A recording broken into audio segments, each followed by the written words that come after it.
All set. Okay, this is the Wilmette Park District regular meeting of the Board of Park Commissioners for Monday, August 10th, 2020. And this is a virtual online meeting, not in person. May we start with the roll call vote? And if everybody could please make their voice heard so we know that all of the communications are working correctly. Thank you. Commissioner Abbott. Yes. Commissioner Murdoch. Here. Commissioner Schisler. Here. Commissioner Clark. Here. Commissioner Wolf. Here. Commissioner Goebel. Here.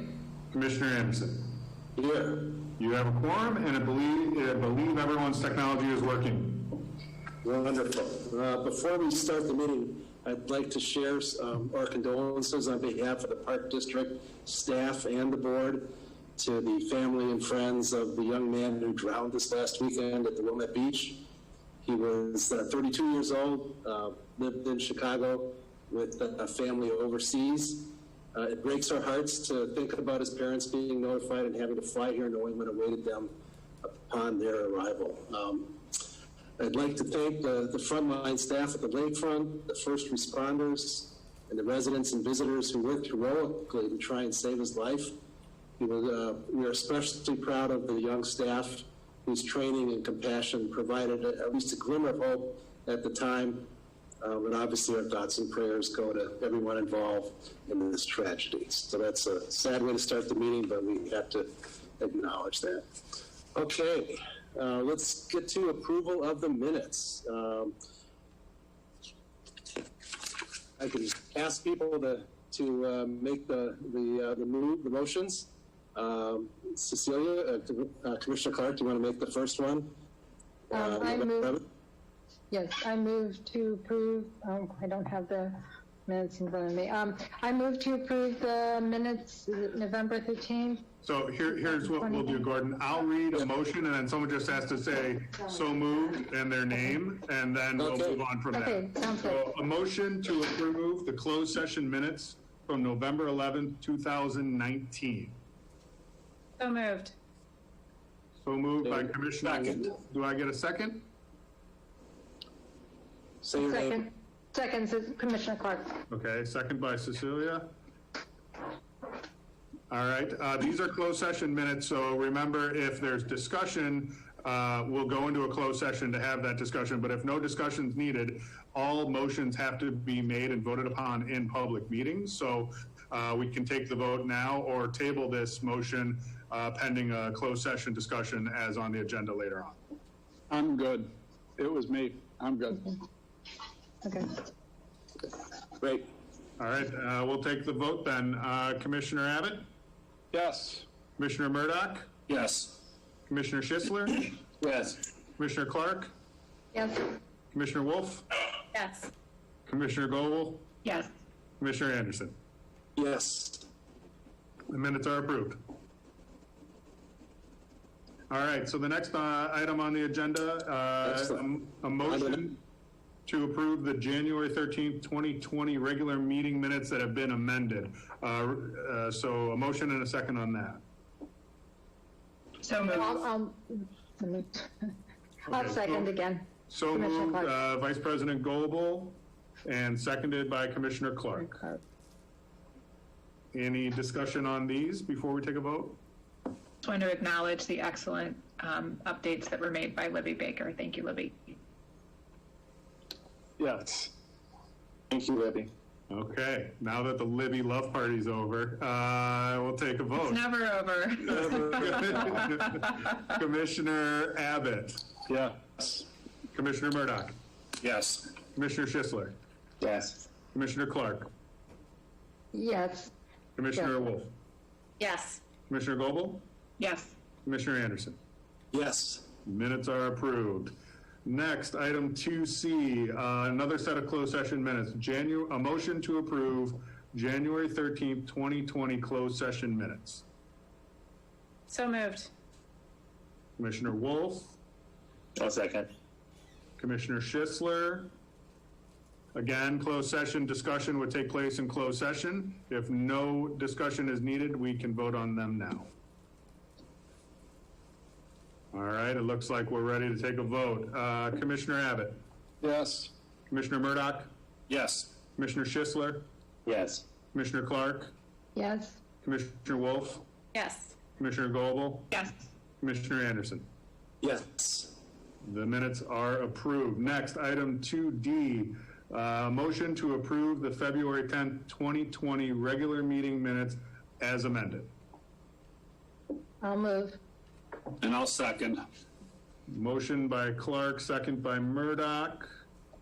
Any discussion before we vote? All right, seeing none.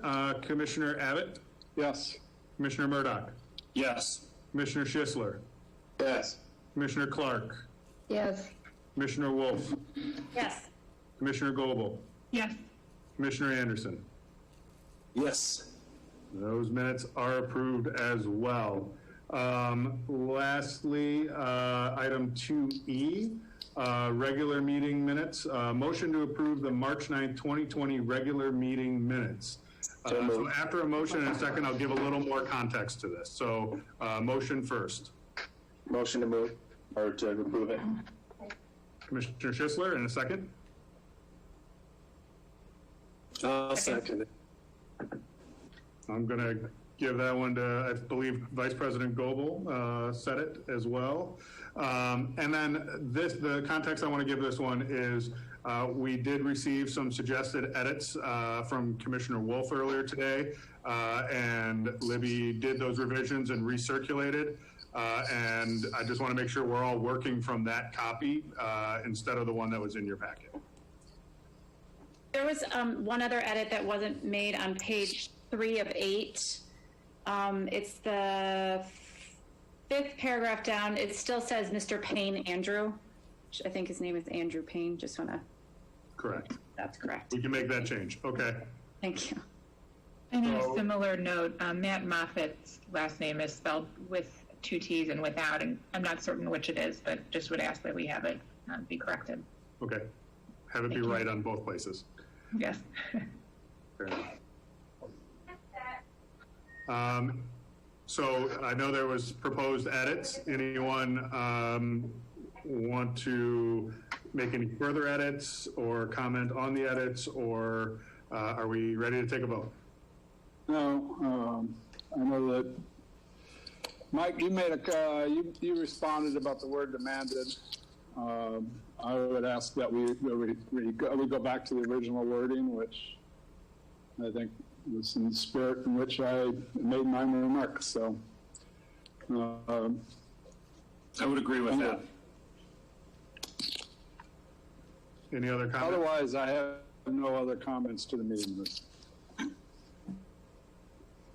So approval of the amended minutes with the correction of Andrew Payne's name, Matt Moffat's name, and going back to the original wording of the minutes and removing the word demanded. Everyone? Well, all the other edits are fine. I'm Right. just saying that one, yes. But I I just want to make be sure clear. everyone's on the same page. I'm just trying to summarize before we have any further discussion or take a vote. So that's where it stands. Any further discussion? All right, then we will take a vote on the revised minutes from March 9th, 2020 regular meeting. Commissioner Abbott? Yes, with the revisions discussed, yes. Commissioner Murdoch? Yes. Commissioner Schisler? Yes. Commissioner Clark? Yes. Commissioner Wolf? Yes. Commissioner Goebel? Yes. Commissioner Anderson? Yes. All right, I think that gets us through the minutes. Back to you, President Anderson. All right, the next item on the agenda is communications and correspondence. We had a large number of emails in the packet. I think all of them, if I'm not mistaken, I might have missed one, had to do with the beaches and pretty much an even split of support and, should we say, difference of opinion on what we've done down at the Free Beach especially. And interesting set of comments. But anybody else get anything outside of what was in the packet? mean, other than people coming up to me, whenever I've been, especially when I've been at the dog beach, and people have come up to me, and everyone has been, has been in favor of that, have thanked me for putting up the fence, for the fence going up. I didn't put up the fence, but for putting up the park district putting up the fence. Okay. I also concur. I've had a lot of positive comments from people thanking me. Nothing to share that on the correspondence? No correspondence. No written correspondence. Okay. Next item on the agenda is the public comment area. And just a reminder, this is the public's chance to give us their thoughts and opinions, and please limit the comments to 3 minutes. This is the only part of the agenda where public can engage with us, and the engagement is sort of one way, I have to say it. Anybody who would like to speak with us is welcome to do so at this time. I'm not, Steve, I don't see anybody on my screen. I'll call out names and go across the screen and give everyone an opportunity. So, Mr. Economou? Yes. I just want to reiterate my comments made at the last meeting regarding expenditures resulting from the $3.1 million bonus that we're getting from the sewer system renovation, that we're very interested in what will happen to that money. That's all I have. Thank you. Thank you. Going across the screen, Mr. Ferrari, would you like to make comment? My only comment is I would very interested to see the results of the survey if and when it goes out revised as discussed at the Parks and Rec Committee. Great. Thank you. Yep. And next, Mr. Prohoff. Good evening, Commissioners and Mr. Wilson. I also, as you know, am interested in the community playfields, and I look forward to the survey. Sorry I missed the first part of that meeting, but as I understand the survey, it's doing your best to figure out input from the community. I was wondering, since we are all limited with these meetings by Zoom, which are not likely to get a lot of attention the way an in-person meeting will be, I just would wish that if you could speak for a minute or two. I spoke to several of the commissioners about the timing for this, and since it's just a matter of comments, I'll just repeat my own understanding of what the process is going to be, where you're going to take input as best you can under the circumstances, and then you're going to come up with some sort of proposals, but that nothing will probably be approved until later than a year together with the capital improvements budget. Is that a correct understanding or not? I mean, you can help speak to that. Who wants to take that? You want me to? You can, or Mike, and we had we had the Parks and Rec meeting at 6 o'clock tonight, Rick. Yeah, I unfortunately jumped in late on that. That's all right, no problem. And some of what you were asking about was covered there, others not. So, Steve, why don't you take it, and Sure. Commissioner Murdoch will jump in as head of the. Sure, I think Commissioner Murdoch will definitely comment on it. As far as timing is concerned, Mr. Prohoff, that really, the reason I almost asked why anyone who wants to take it is the board gets to drive the timing of that. So it could be a part of our budget process, but it doesn't necessarily have to be because the funding is provided from outside of Park District's budgets. So, but if that's the process that the commissioners would like to follow, by all means, that's what we'll do. Is that bond in place at this time? Or is To be honest with you, I don't know what the village is on. The last I heard, they were drawing out of reserves because the bond itself was not yet in place. Yeah, I to be honest with you, I don't know the current status. Okay, thanks. Mm-hmm. Mike, you want to talk about the dates that were at least being proposed by staff, at least to give Rick a little update? Sure, I'll go ahead and jump in. First off, at the Parks and Rec meeting, we discussed some challenges with the survey, and we talked about making some revisions and sharing that with folks who have already responded. Apparently, it was difficult, if not impossible, for folks to indicate that they didn't want any of the amenities listed. So we're going to work on revisions. We have information from the people who have already responded to the survey and give them an opportunity to revise their answers. In addition to that, we're talking about having 2 on-site meetings with staff toward the end of August. A couple of dates were proposed, and the committee suggested a couple of adjustments to that. But I think the timing is probably end of August, early September, where we will have meetings on site with staff, and I fully expect that some commissioners will be there as well. We'll take that along with the survey results back to the committee. The committee will have a discussion at the September meeting. At that point, we may or may not make a recommendation to the full board, or it might happen later into the fall. And at that point, we would discuss the specific amenities and timing. My personal expectation is, given that we have limited our capital spending across the district over the course of this year, that it would be most appropriate for us to consider those projects as a part of our capital committee of the whole, although, as Director Wilson had said, that's not necessarily the case. Okay, and can I get one of you to at least send me an email or call me when you have a definitive notion of when those meetings on site will be? Absolutely. I'll be happy to do that, Rick. Appreciate that. Thank you. Mm-hmm. All right, that covers any public comment, I believe. Back to you, President Anderson. All right, the next item on the list is approval of the voucher list. And if Commissioner Goebel could make the motion there, that would be great. Oh, You need to unmute yourself. Thank you. Before I so move, I do have a question about an item on the voucher list. Okay. So I noted that we had production expenses associated with the fall booklet, as well as design expenses associated with the booklet. Like a lot of organizations, we moved to furlough part-time staff in the spring, and I understand as a result we may have been shorthanded and needed to outsource the design. But I was curious about the production, because I believed we moved to all online versus printing. Yeah, so you're absolutely correct. We laid off our part-time staff in April.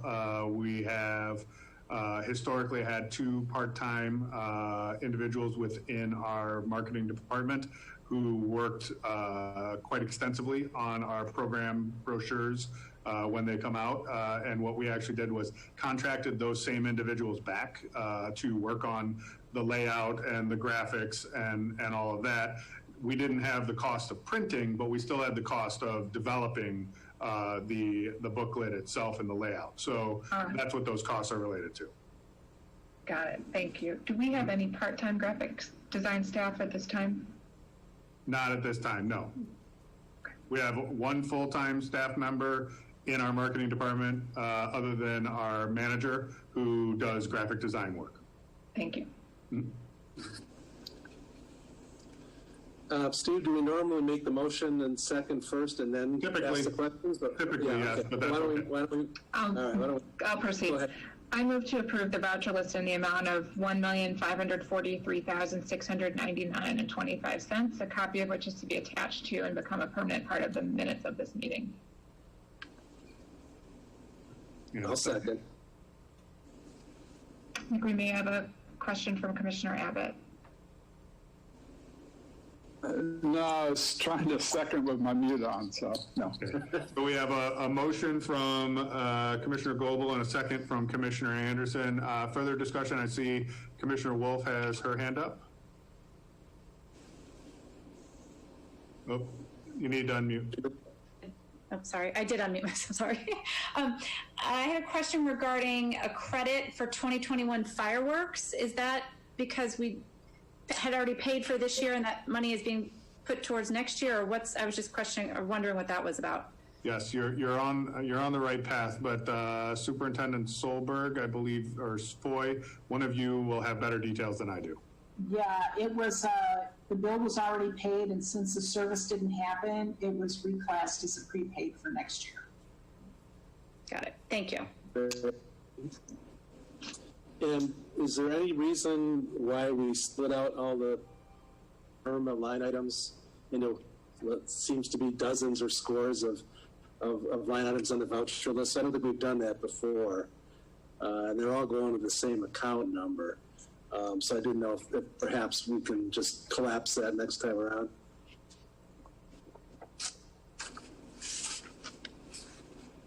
Well, the voucher list, as far back as I can remember, has broken everything out by GL account.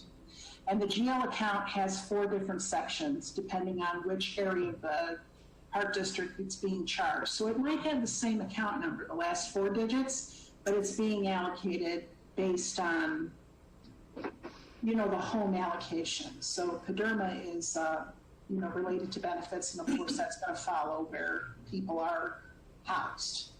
I could look into trying to do that. I'll let you know how. Okay. What's involved. I don't believe we've ever done it before. That's why it looks like it's something new. We'll take a look at it and Yes. see if there's something different. Yeah. Okay. All right. Any other discussion before we take a vote? All right. So Steve, again, the before we motion. go, Yeah. well, before we go, just I think we may have asked this a few years ago, but I've forgotten the answer. When we talk about knife sharpening for ice, Yeah. is that getting the skates sharpened, or is that something on the Zamboni that has to scrape the ice off and they got to sharpen that? What is it? It's a part of the Zamboni.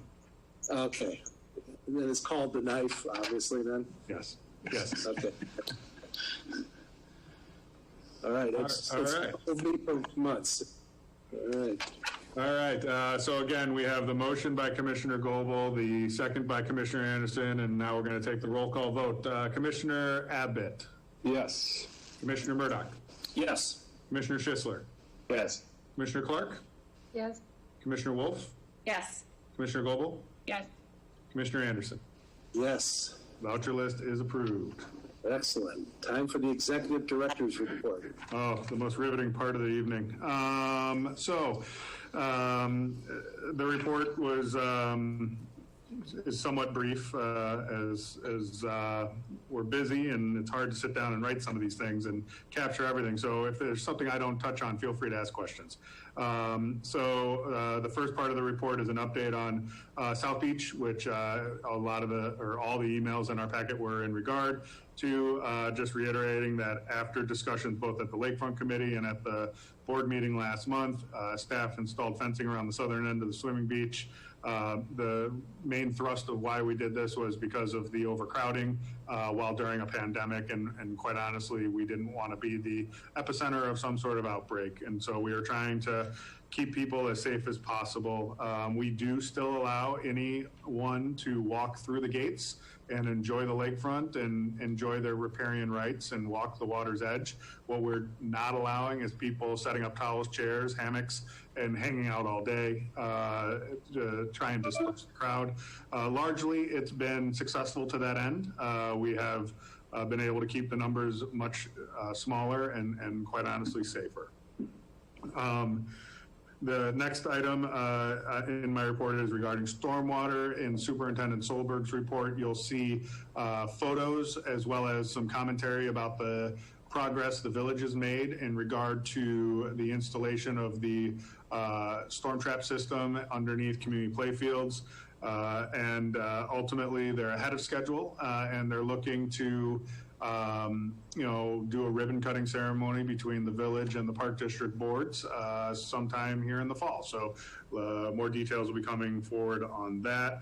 And then we also I had in my report about the survey for the amenities at the community playfields, but that was discussed in the Parks and Rec Committee, so I'll let Commissioner Murdoch expand on that topic. Moving on, again, stealing Commissioner's reports a little bit. The Lakefront Committee is meeting tomorrow night. We will have participation in the meeting from two different consultant groups, the Lakota group and Woodhouse Tanucci Architects. Will be kicking off the meeting after public comment, talking about the comprehensive plan for Gilson Park, and then following them is the group, the engineers from Smith Group, who will be coming back with a presentation and information about possible solutions for shoreline protection. And I'll let Commissioner Abbott expand on that in his report for the lakefront. And then lastly, just looking forward on your agenda, we do have a surplus property ordinance. This is standard business when we're disposing of an asset. The board needs to deem it surplus property, so we can do that. The items on there are an administrative vehicle that is no longer in service, as well as some landscape equipment that has been replaced per our capital program for 2020. And lastly, we do have a closed session on the list. Again, that's there to approve minutes. We also, per the Open Meetings Act, have to do a semi-annual review of closed minutes and determine if they all remain closed or if there's anything to be released. You received a memo from Libby with a recommendation. So again, if there's no need to discuss and everyone's in agreement with the recommendation, we can make the motion and move forward on that when we get down to the end of the agenda, or we can go into closed session and have further discussions. And that concludes my report. Steve, down at Gilson and the beach, we did have an issue before with mostly younger people kind of gathering in the evening, and there were issues there that we needed to solve. Can you kind of give us an update on that? Yeah, and I'll actually turn to Superintendent Gwynn to chime in, because I've been out of town for the past week, so just I may not have all the most up-to-date information, but I know upon initial installation into the of the fence, the police were commenting about the immediate impact that it made for deterring that type of activity. Emily, I don't know if there's more that has transpired since then. No, I mean, quite frankly, some nights are better than others. With the late teens, early 20 population, after that 8:30, we have kept on some of our staff longer. We've done some other operational shifts to curb that a little bit with the vehicle traffic down in the parking lot, and being a little bit more proactive on ticketing and monitoring that. And, according to some social media posts that we were following, they have now found a new beach to partake in their evening activities. So while we still have some nights where it is busier than others, it is a beautiful location. We have been able to manage it a lot more effectively since we've put the fence in place, and that's been really beneficial. So we appreciate that from the operations standpoint from the lakefront staff. Great. So they haven't switched back to the parking lot at the beach. Most nights, no. I can't speak for every night. Okay. All right. Any other questions for Steve or Emily? Yes, I have a question about the stormwater plan, the project at Community Playfields. Mm-hmm. Is the irrigation system installed at this point? Superintendent Solberg, all you. No, they are still working on bringing in the amended soil. They are working, the village and the village's contractors with an irrigation contractor. They are looking to start putting in the irrigation mid-September. And after that's installed, we're estimating the annual cost of the water to be how much? Well, it's going to vary year by year, but depending on how much we may have to water, we were estimating it could be anywhere from $10,000 to $40,000 a year. And do we have any more direction on who will be paying that annual cost? Not at this point. Okay, I'll ask again next month. Sounds good. Thanks.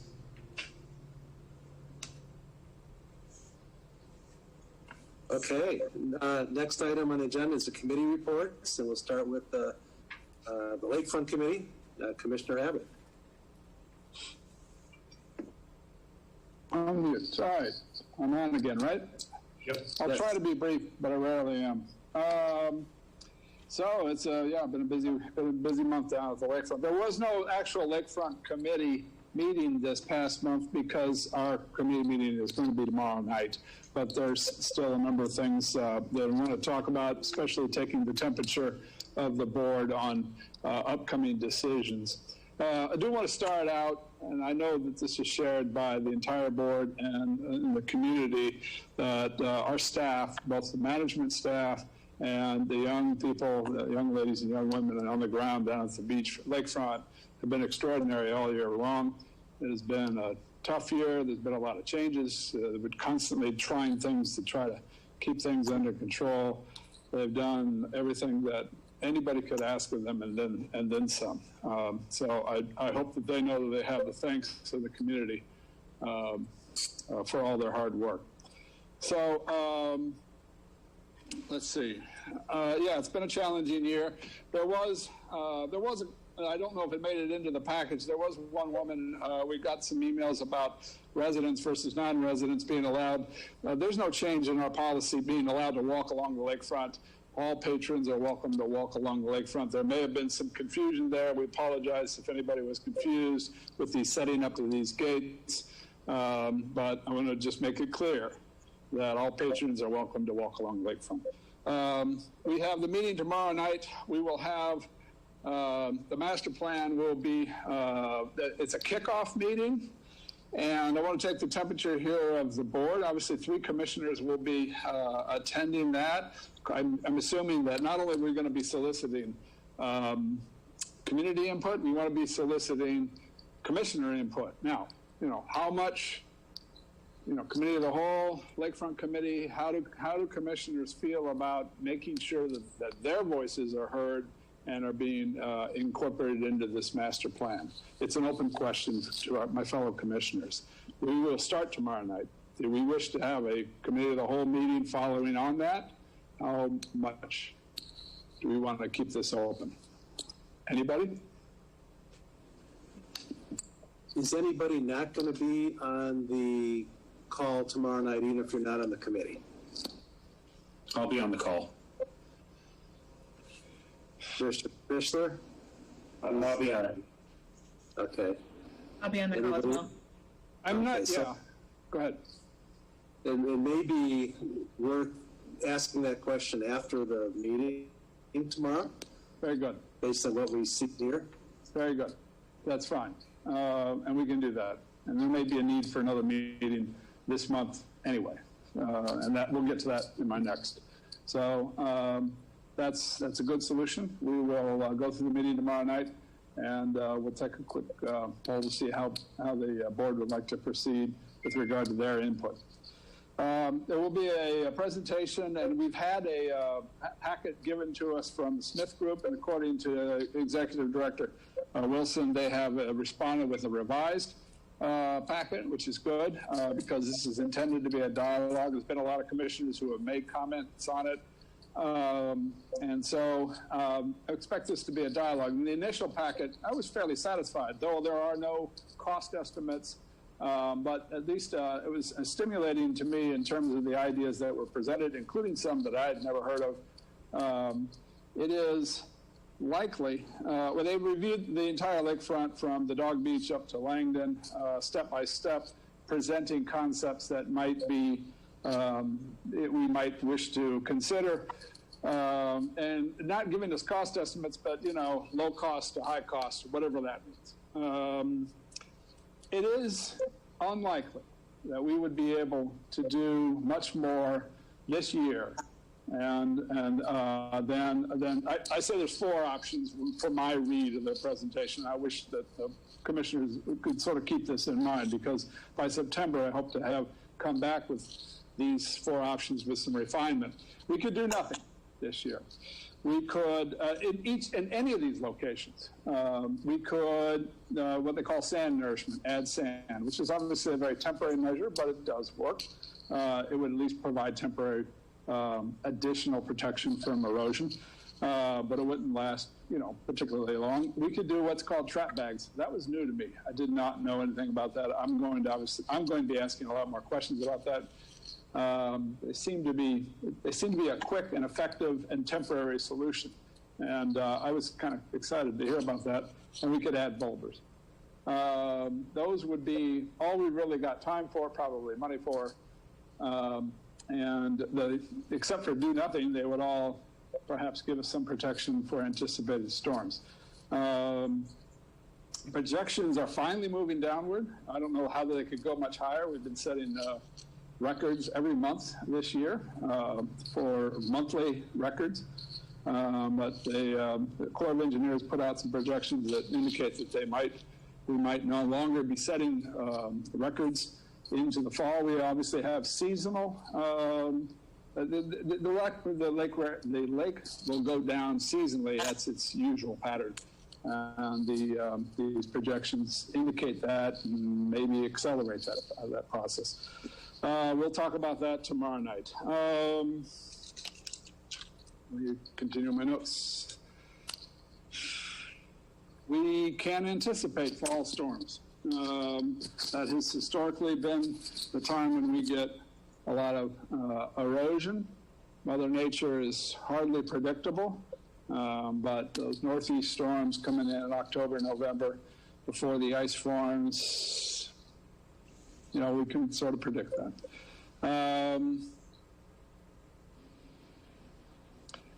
So I expect that we will get into that tomorrow. I hope that we have time. I expect a lot of community input tomorrow night. That's just the nature of this. We've got a lot of emails. I expect that people will be showing up with their comments. And I hope to be able to get all of this crammed in tomorrow night. We may need another meeting. I would like to, my goal is to come back to this board with at least the shoreline protection recommendation, such as it is, be it temporary or otherwise, in September. That is, and the committee may need to meet more than once in order to do that. So that's my report. Any questions? Because there probably are.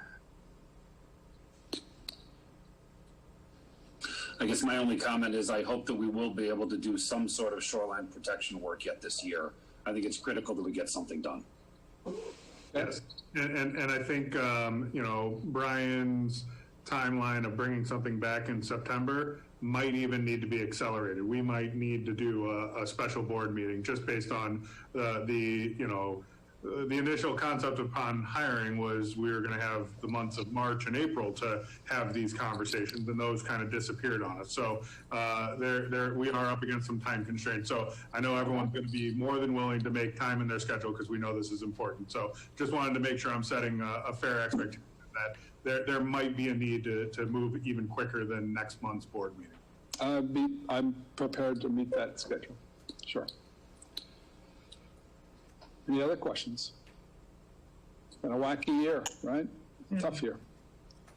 Very tough. All right. That's it? That's all. Well, are there other questions? If there are no other, then that is it. Looking forward to the discussion. Yeah. Thank you. Yep. Okay, Commissioner Murdoch, Parks and Rec. All right, Parks and Rec met earlier this evening. We started with an update on the community play fields amenities survey. We've had over 600 respondents to date. Most of them came in within the first several days. And the feedback that we've had thus far is that in order of priority, people seem to be most in favor of bathrooms, then the walking path, then the landscape plan. That being said, we did have 3 residents join our meeting and express opposition to any amenities, and they indicated that they were unable to have their opinion felt through some constraints with the survey. We had a fairly detailed conversation about that, and staff is going to make some revisions to the survey so that people can fully be heard, and anyone who has responded to date will be sent a revised version. We're hoping that that's going to happen quickly. In addition, we talked about having 2 meetings on site with staff sometime at the end of August. 2 Thursdays were proposed, and we suggested varying the 2 dates. Staff's going to get back with some recommendations and publicize those. They'll be similar in format and structure to the meetings that occurred at the 3 parks in advance of the approval of the stormwater plan. After the survey, we had a brief conversation about childcare options for remote learners.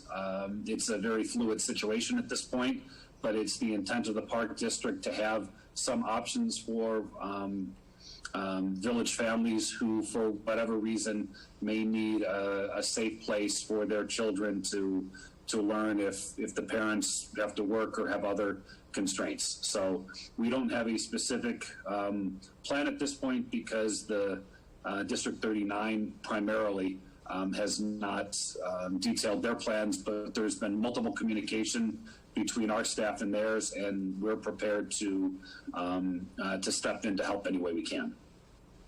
Staff also gave us an overview of our senior program at the Mallinckrodt Center and an overview of our gymnastics program, including our new director over there, Sarah Secchi. I believe I pronounced that right, Steve. Is that correct? I'll assume that I did. Yes. And I think we have 40 girls on the gymnastics team as of now, and they're talking about, she's talking about some expansion, including some options for some high schoolers that we had discontinued in recent years. The manager's reports, we heard about an update on the fitness center that has been open since July 1st. We allow people to sign up for 90-minute workouts indoors, 25 people max. We have not hit capacity at those at this point, so for residents who are members of our fitness center and want to participate, there are options. In addition, we've had very successful outdoor group exercise programs under 4 tents in the parking lot that began on June 15th, and we are going to continue that. Concerning our Centennial Ice, New Trier and Wilmette hockey will begin September 1st, and we are planning public skating again this year, but under the current rules, according to the governor, we will be limited to 50 people. I know that program's been substantially larger in the past, so it will be a reservation system, and it'll probably be managed through Rec Track. For the pool, we've had lap swimming since June 24th, and we've had an over 90% utilization rate. Been a very successful program. Somebody Nina Fought just reached out to me today thanking us for offering the lap swimming, and I've heard from many, many other residents about that as well. We've had swim lessons since July 6th, and that's concluding this week. The diving lessons, I believe, concluded last week, and the activity pool's been open since July 26th. We are planning Sizzling September again this year. Last year, we only allowed lap swimming, I believe, from 6 a.m. to 9 a.m. This year, we're hoping to expand that during the day, during school hours. We're still finalizing that, but we expect the New Trier Swim Club will be using the pool later into the afternoon and evening after school. Brief update on the camps this summer. Our Play Safe program began on June 15th. We had 416 participants. We had 18 different sports camps with over 1,500 participants. And one thing I want to make sure everyone in the community is aware of, as of now, we have 750 children signed up for our soccer program, but under the governor's rules, we will have to have a different type of program this year because of some limitations in terms of what types of sporting activities are allowed. So we're looking at a new format. It's our intent to have a soccer program, but with a bit of a different format, and information will be forthcoming. We had a brief update on tennis. This year we did not have the ever popular Pirate Tennis Camp because it's generally done substantial parts of it are done indoors, or virtually all of it. We did have a different program called Outside the Lines, which was well received and at capacity. But we're certainly hoping we'll be able to bring Pirate Tennis Camp back next summer. We welcomed the new paddle pro, Eric Moran, who for 9 years had worked at the Lake Forest Club and then had run the Lake Bluff Park District program for the past 9 years. And we're looking forward to a successful paddle season, although still many unknowns there as well in terms of capacity in the huts, whether the leagues are going to play or not. We're considering perhaps erecting a tent in the space between the 4 courts and the 2 courts so that we can have folks gather safely. And there's some question about whether we would serve food as a part of these programs. More details to follow. And that is my Parks and Rec report, unless anyone has any questions. Mike, just a comment from back to community playfields for a second. Yes.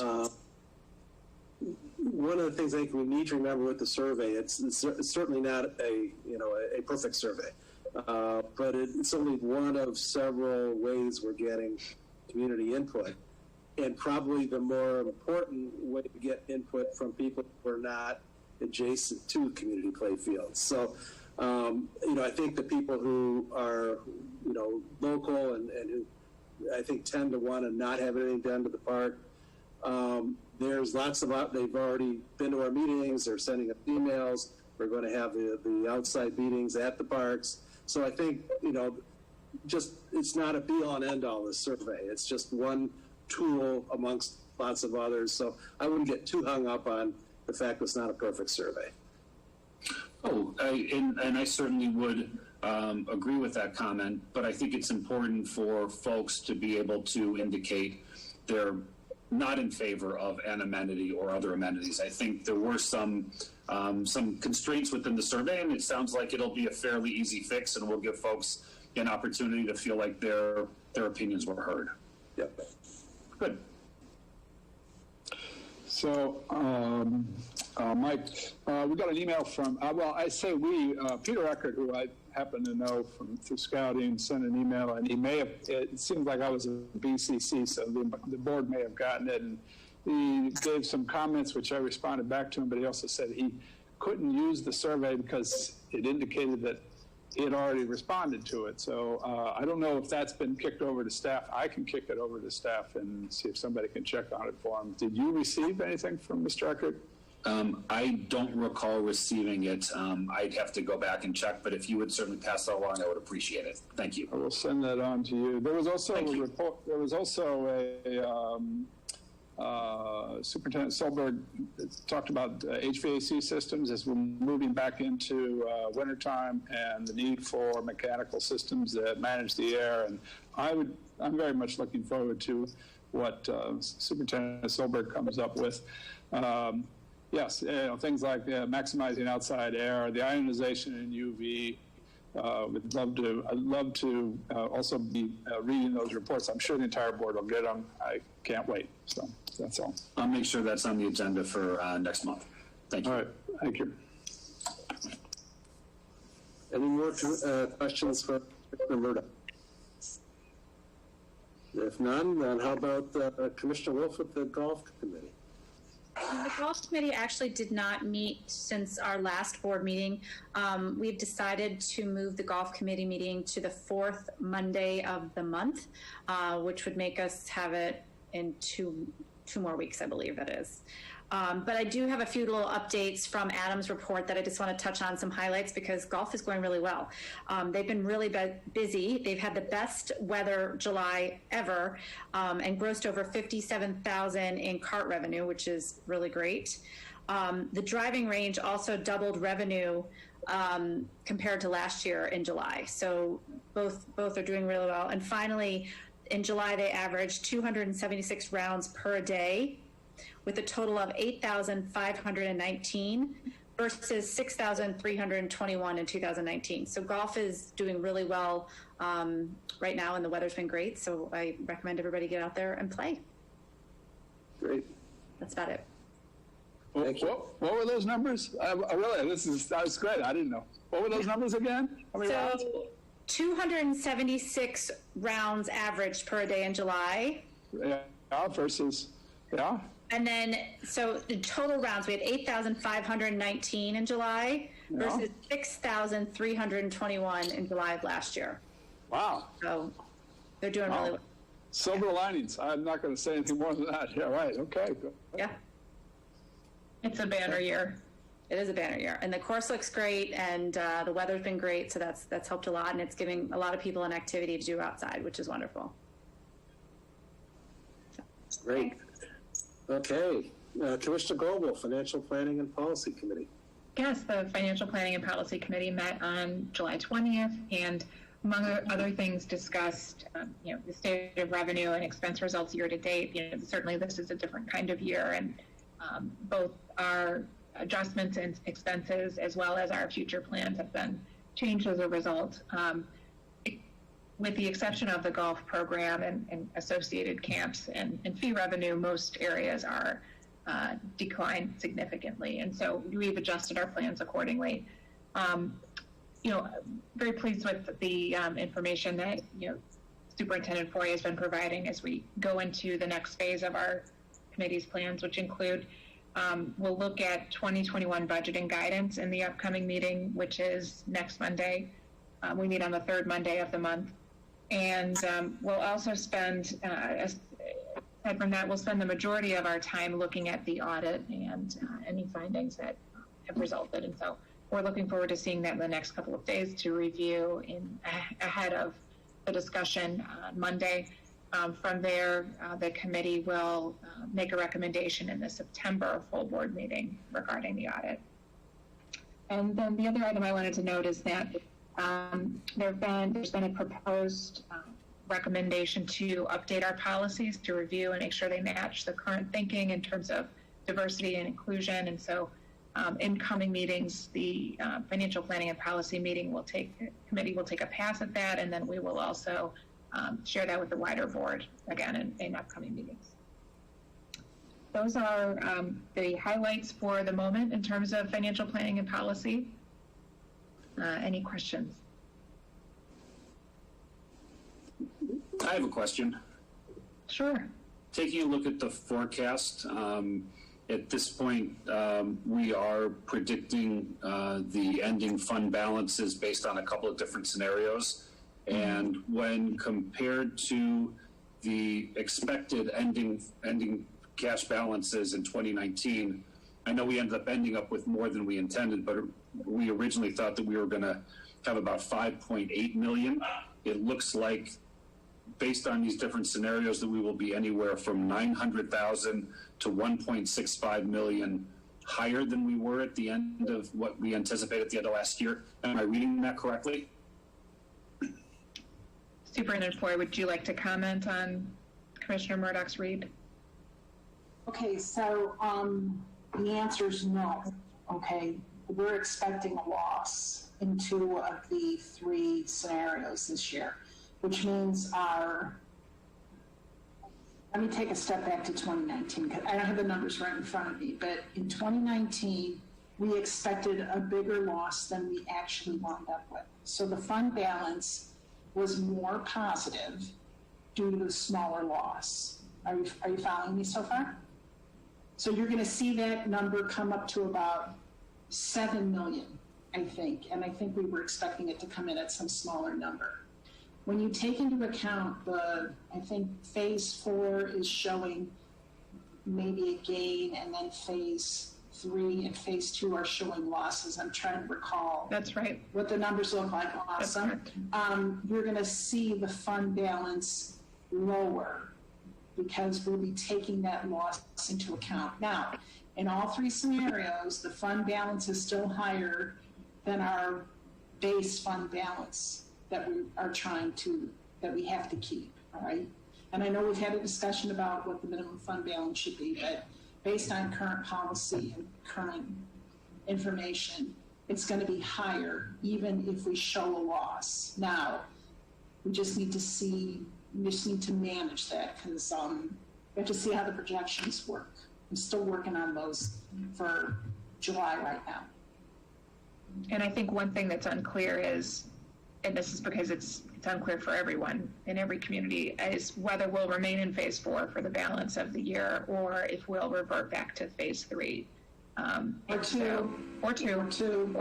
So, we will plan for the worst but hope for the best in that regard. Let me ask the question again because I'm not clear from your response. when we did our budgeting back in December of last year, we expected that the 2019 ending fund balance would be $5.818 million. Is that correct? That's correct. Great. And what we're predicting now as we look this year, toward the end of the year, depending upon if we end up in phase 2 or phase 3 or phase 4, we expect our ending fund balance to be anywhere from $900,000 to $1.65 million higher than what we anticipated the 2019 ending fund balance being. Is that correct? If we're looking in the $7 million range, that is correct.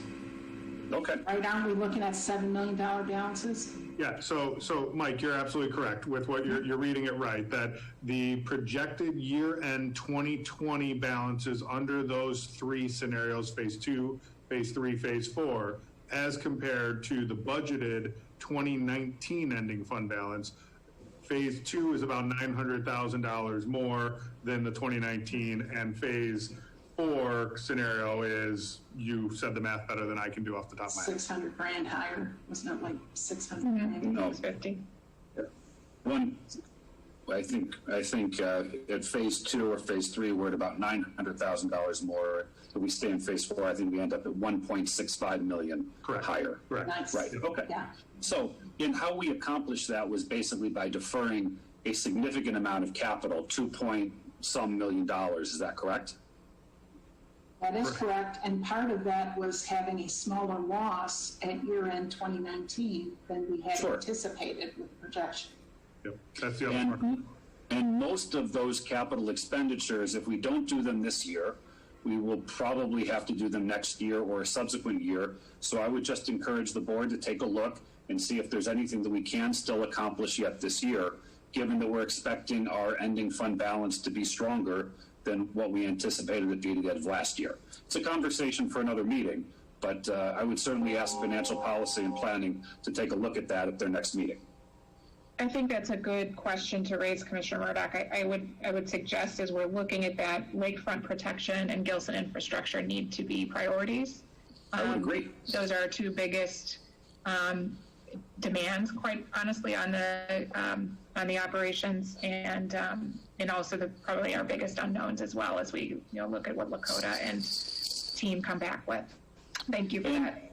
And along those lines, because I don't have the numbers in front of me, but I think those projected ending fund balances do contemplate some spending in both of those areas already. Is that correct? I don't know, whoever wants to take the question. Correct. Yeah. And we may end up spending more, and those are high priorities. I agree. Thank you. Have we kept money in Lakefront? Are we still anticipating spending money in Lakefront, or will that get scrubbed out? I'll have to go back and look at the specific report, but we had a $70,000 and $30,000 for a total of $100,000, kind of as a placeholder, and I believe those were left in there, but I'll have to double check that. Yeah, the work related to the sewers, curbs, and others for 300 is still in there. And then I'm not sure, I thought 100. I thought we had 100. That's what I remember too. It's broken into two numbers, 70 and 30. 70 and 30 for a total of 100. 30, right. Between two different locations, two different parks. Yeah. Okay. The other thing we have to keep hand up. Yeah. Oh, sorry. Oh, sorry. I just have one quick question as we're still talking about if we were to move into phase 3 or phase 2, Superintendent Foy, you say in your little written write-up report about the financials, if we move into phase 3, we'd have a loss of about $1 million, and phase 2 would be a loss of about $500,000. So I'm just trying to wrap my head around what the difference is of why we would lose more, even though we'd be open more and having more revenue. But I don't know if that's because we're paying more staff. That's the biggest piece. Okay. Is the human capital piece. It's the human capital. You know, the revenue is, we still have almost the same head count with half the revenue. Once you move to phase 2, you don't have the revenue, nor do you have the expense that goes with it. Got it. Okay, that was just a question. Thank you.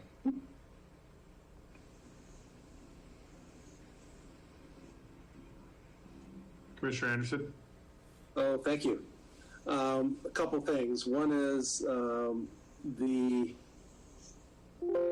2021 budget will be difficult to project for next year. We don't know what phase we're going to be in. We do know that we won't have as good a first quarter as we did this year. So if we stay in a phase 4 type of situation, or even go backwards, hopefully not, but if we do, we will probably not have as good a year from the non-capital related point of view on the operations. So that's something to keep in mind. You know, we've done a great job this year, but again, it was only 3/4 of a year. Next year, we could have a whole year that's not so good. And the other piece is, I sent you a note while you're on vacation. I apologize for doing it then, but that's when I was that we really need to start looking now at kind of what the base case capital, and I think Mike was getting to this earlier, of what's givens for 2021 in terms of asset protection, safety, security, the stuff you can't not do. And then we, you know, to Commissioner Goebel's point, you know, then we've got the whole shoreline and everything I'm reading from all these other towns that are doing shoreline protection work is the numbers are huge. I mean, they're big numbers. So, and I think, I won't speak for the rest of the board, but that's probably our number one priority. And that's a number that in my mind is what we've got is not enough. And I'm not sure what the number will be. And you know, part of that, we'll start hearing about it tomorrow night. But those are things that kind of keep me awake at night in terms of our projections in the next year. That's it.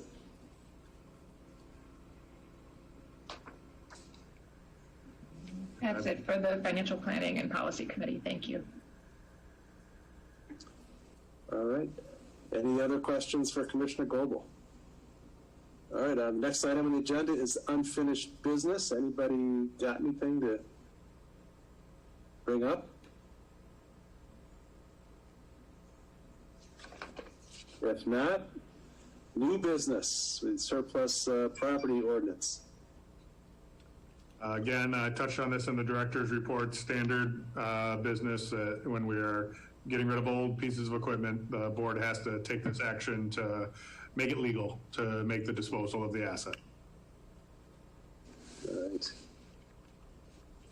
So that's a good-looking SUV. Looks familiar. Yeah, I was wondering how hard it was driven. It was driven quite roughly, so we should be glad it's gone. Someone will love it.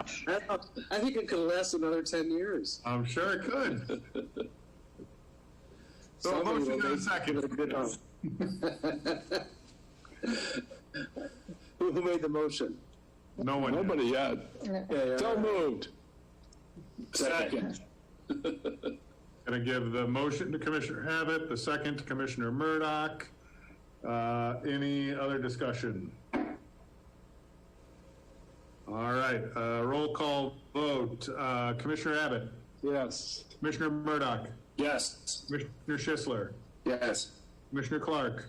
Yes. Commissioner Wolf. Yes. Commissioner Goebel. Yes. Commissioner Anderson. Yes. Ordinance is approved. Wonderful. Okay, next item has to do with our old meeting minutes, closed meeting minutes. If you remember from earlier in the conversation today, Steve indicated that if there are no differences in opinion as to what's been recommended to open up, we can avoid going into closed meeting. And so I would certainly take that opportunity to see if anybody wants to go into closed meeting.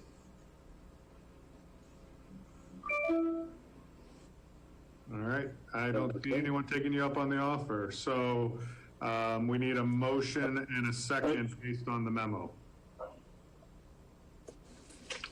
Does anyone have that memo? I actually do. Actually, I do, I think. No, hold on a second. I've got the... I can. Go for it. I move to release from confidentiality the closed session minutes of February 11th, 2019, August 12th, 2019, September 9, 2019, and October 15th, 2019. In addition, should I do both of them or, okay. In addition, I move that the destruction of the eligible audio recordings from March 12th, 2018, August 13th, 2018, and December 10th, 2018. And a second. Okay, so motion by Commissioner Wolf, second by Commissioner Murdoch. And again, no discussions, so roll call vote. Commissioner Abbott?